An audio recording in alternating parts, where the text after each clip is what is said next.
कहानी की शुरुआत में हमें दिखाया जाता है कि 1940 में नाजी सरकार कॉन्सेंट्रेशन कैंप्स के कैदियों से लाखों पाउंड के जाली नोट बनवाती है। योजना ये होती है कि इन्हें ग्रेट ब्रिटेन में तस्करी करके बैंकिंग सिस्टम में फैला दिया जाए और अर्थव्यवस्था को गिरा दिया जाए, जिससे जर्मनी युद्ध जीत सके। जब सभी जाली नोट सूटकेस में भर दिए जाते हैं तो उन्हें ट्रेनों के जरिए भेज दिया जाता है। एक रात बर्मिंघम, इंग्लैंड की एक महत्वपूर्ण हथियार फैक्ट्री में काम कर रही महिलाओं को बमबारी के बावजूद काम जारी रखना पड़ता है। आज उनमें से एक कर्मचारी का जन्मदिन होता है तो सभी उसके लिए हैप्पी बर्थडे गाते हैं और मोमबत्ती भी जलाते हैं। लेकिन यह खुशियों का पल तुरंत खत्म हो जाता है जब एक बम फैक्ट्री पर गिरता है और सब कुछ उड़ा देता है। सभी कामगार वहीं मारे जाते हैं। इसी दौरान टॉमी अकेले देहात में रहता है। वो पहले पीकी ब्लाइंडर्स का नेता था, इंग्लैंड का सबसे ताकतवर गैंग, लेकिन अब वो अकेले में अपनी जीवनी लिख रहा है। सुबह उसका सहायक जॉनी उसे बताता है कि बर्मिंघम पर बमबारी हुई है, लेकिन टॉमी कोई प्रतिक्रिया नहीं देता। जॉनी ये भी बताता है कि उसकी मुलाकात एक महिला से हुई जो शहर छोड़कर जा रही थी और उसने टॉमी के बारे में पूछा, उसे जिप्सियों का राजा कहा। जॉनी ने उसे बताया कि टॉमी इस दुनिया से दूर हो चुका है और लिख रहा है। जब टॉमी लिख रहा होता है तभी फोन बजता है। वो उसे बंद करने के लिए उठता है और देखता है कि उसके आंगन में कोई दौड़ रहा है। कुछ पल के तनाव के बाद वो गुस्से में मेज पर हाथ मारता है। फिर वो टहलने जाता है और एक शाखा पर लाल स्कार्फ पाता है। बाद में वो लिखते हुए बताता है कि उसे अपनी मरी हुई बेटी के दृश्य दिखाई देते रहते हैं, लेकिन स्कार्फ असली है और वो समझ नहीं पाता कि ये वहां कैसे आया। इस वजह से वो स्कार्फ को अपने भाई की कब्र पर टांग देता है। दोपहर में उसकी बहन एडा उससे मिलने आती है और फैक्ट्री की घटना के बारे में बताती है। वो चाहती है कि टॉमी वापस आए और मदद करे, लेकिन टॉमी मना कर देता है क्योंकि वो अपने मानसिक दर्द से जूझ रहा है। एडा उसे डांटती है और कहती है कि उसने सालों से अपने बच्चों को नहीं देखा। टॉमी कहता है कि वो कभी अच्छा पिता नहीं था। फिर भी एडा उसे जानकारी देती है उसका बेटा चार्ल्स नॉर्थ अफ्रीका में मोर्चे पर है और दूसरा बेटा ड्यूक अब पीकी ब्लाइंडर्स का नेता है।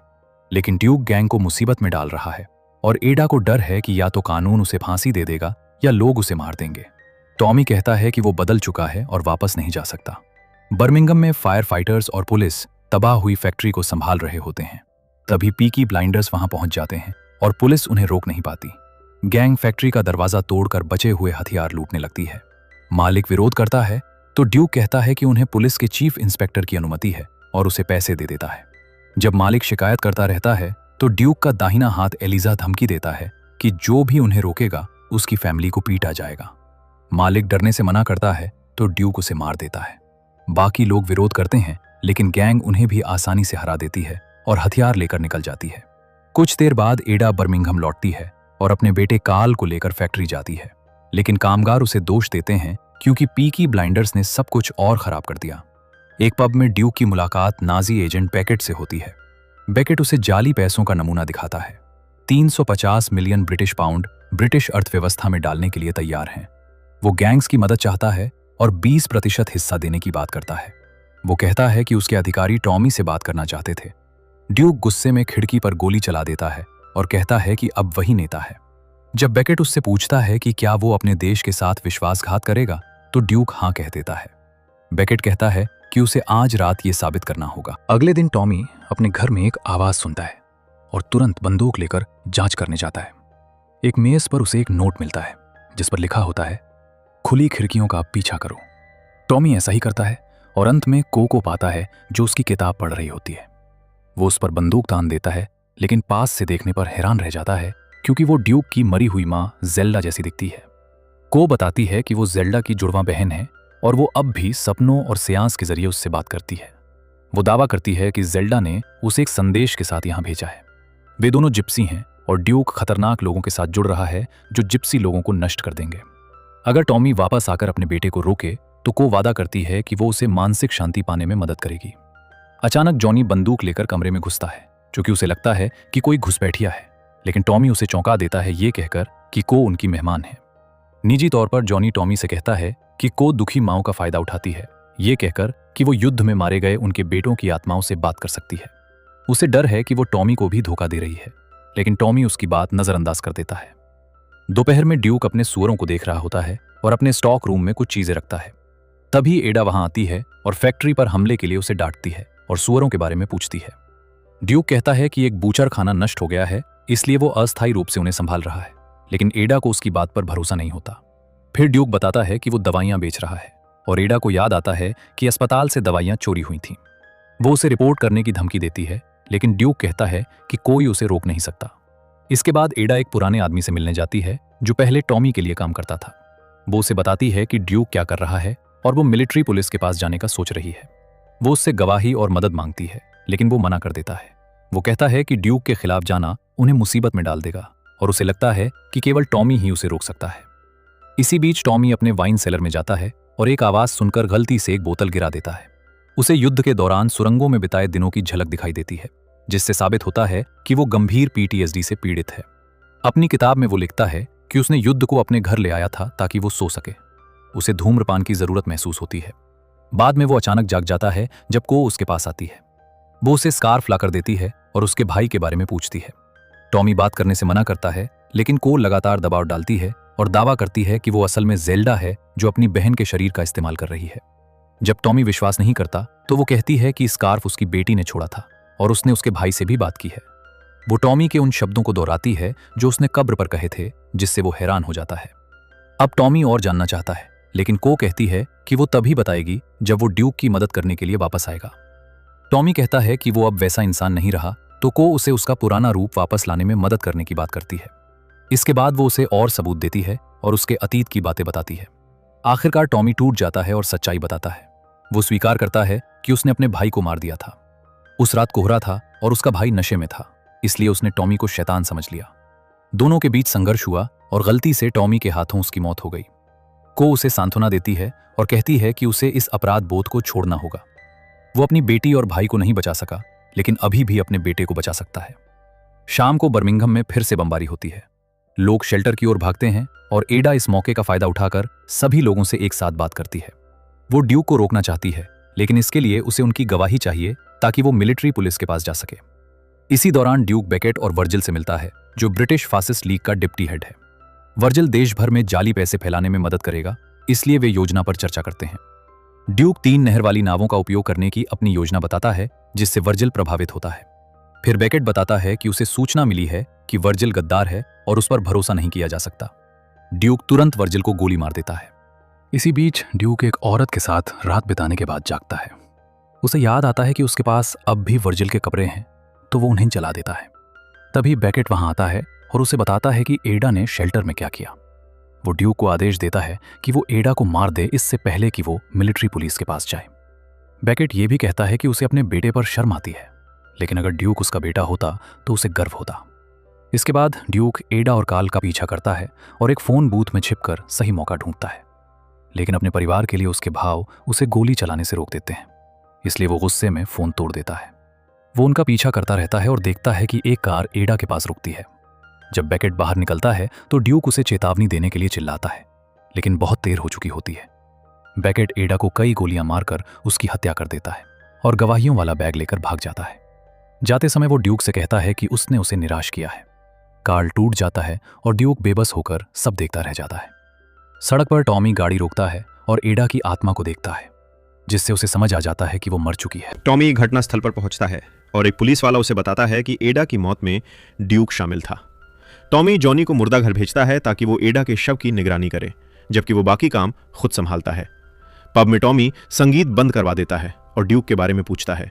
लोग तुरंत उसका विरोध करते हैं और उसके व्यवहार पर सवाल उठाते हैं। जैसे ही स्थिति बिगड़ने लगती है, एलिजा समझ जाता है कि ये टॉमी है और भीड़ को बताता है। सब पीछे हट जाते हैं, सिवाय एक सैनिक के जो उसे पहचान नहीं पाता और उस पर बंदूक तान देता है। टॉमी जवाब में अपनी शर्ट के अंदर ग्रेनेड दिखाता है। वो आदमी डरकर भाग जाता है और बाहर जाकर विस्फोट हो जाता है। इसके बाद टॉमी उसकी बंदूक उठाता है और रिकॉर्ड प्लेयर पर गोली मारता है, जिससे एलिजा उसे ड्यूक के पास ले जाने के लिए मजबूर हो जाता है।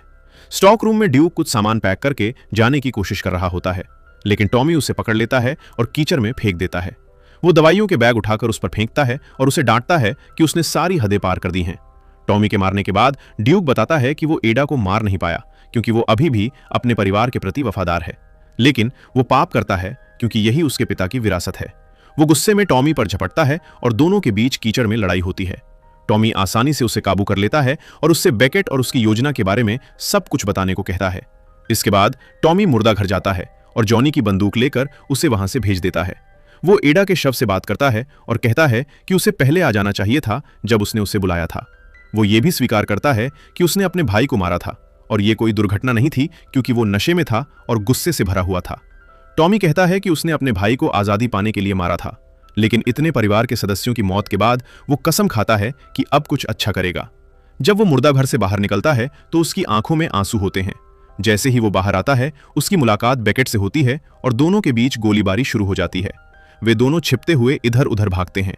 बेकेट टॉमी को समझाने की कोशिश करता है कि हिटलर समाज को साफ करने के बारे में सही है और वो मानता है कि बमों की जगह नोटों से युद्ध खत्म करना बेहतर है। जब बेकेट की गोलियां खत्म हो जाती हैं तो वो घोड़ों को आगे करके उन्हें ढाल बनाता है और भाग जाता है। टॉमी एक घोड़े पर सवार होकर शहर की सड़कों से गुजरता है, जहां लोग उसका स्वागत एक राजा की तरह करते हैं। पब में ड्यूक अपने अपराधबोध और शराब में डूबा हुआ होता है। को उससे मिलने आती है और बताती है कि जेल्डा की आत्मा ने कहा था कि एक दिन टॉमी और ड्यूक साथ काम करेंगे, इसलिए ये उसका मौका है सही काम करने का।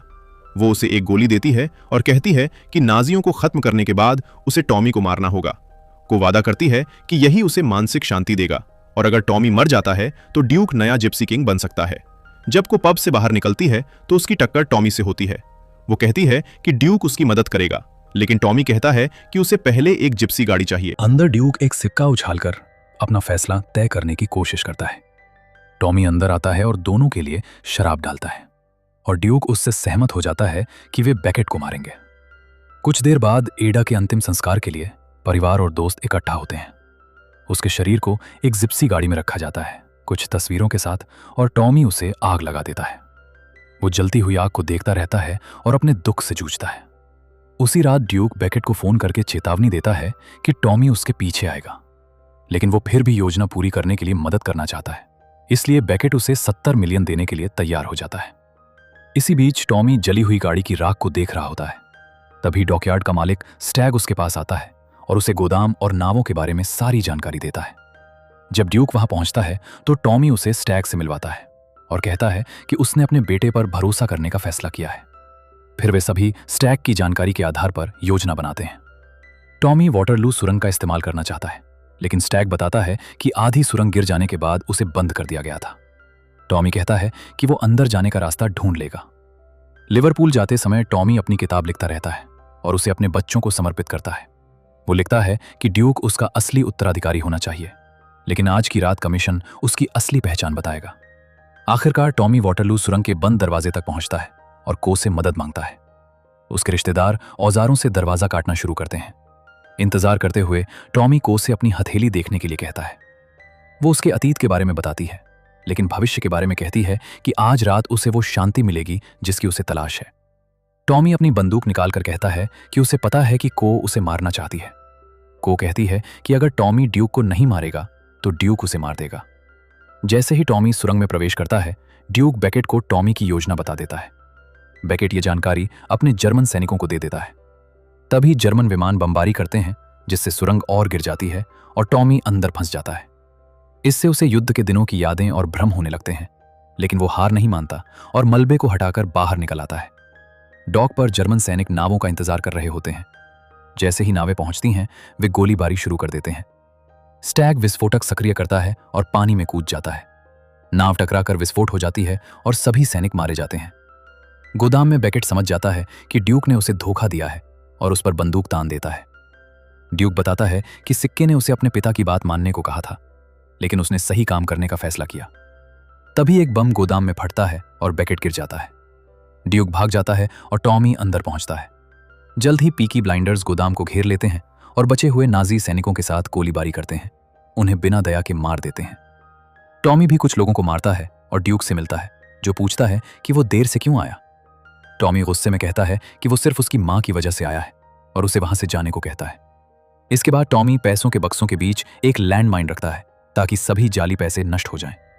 ये देखकर बेकेट अपनी कार लेकर टॉमी की ओर बढ़ता है। वो टॉमी के पेट में 2 गोलियां मारता है, लेकिन टॉमी उसके सिर में गोली मार देता है। कार आगे बढ़ती रहती है और टॉमी अंत के लिए तैयार होकर खड़ा रहता है, लेकिन ड्यूक उसे धक्का देकर बचा लेता है और कार दीवार से टकरा जाती है। टॉमी गिर जाता है और गैंग उसके चारों ओर इकट्ठा हो जाती है। वो ड्यूक को बंदूक देता है और कहता है कि वो उसे खत्म कर दे। पहले ड्यूक मना करता है, लेकिन टॉमी जोर देता है तो वो गोली चला देता है। पीकी ब्लाइंडर्स अपने नेता को अलविदा कहते हैं और ड्यूक रोता है। गैंग उसे नया जिप्सी किंग घोषित करती है। ड्यूक आदेश देता है कि जो भी जाली पैसे बचे हैं उन्हें जला दिया जाए। कुछ समय बाद कोर्ट टॉमी की किताब ड्यूक को देती है। अंत में टॉमी के शरीर को एक गाड़ी में रखा जाता है, कुछ तस्वीरों और बचे हुए जाली पैसों के साथ, और ड्यूक उसे आग लगा देता है। सभी लोग घंटों तक वहां खड़े रहकर उसे अंतिम विदाई देते हैं। कृपया चैनल को सब्सक्राइब करें और नोटिफिकेशन चालू कर लें ताकि आप ऐसे और वीडियोस देख सकें। धन्यवाद।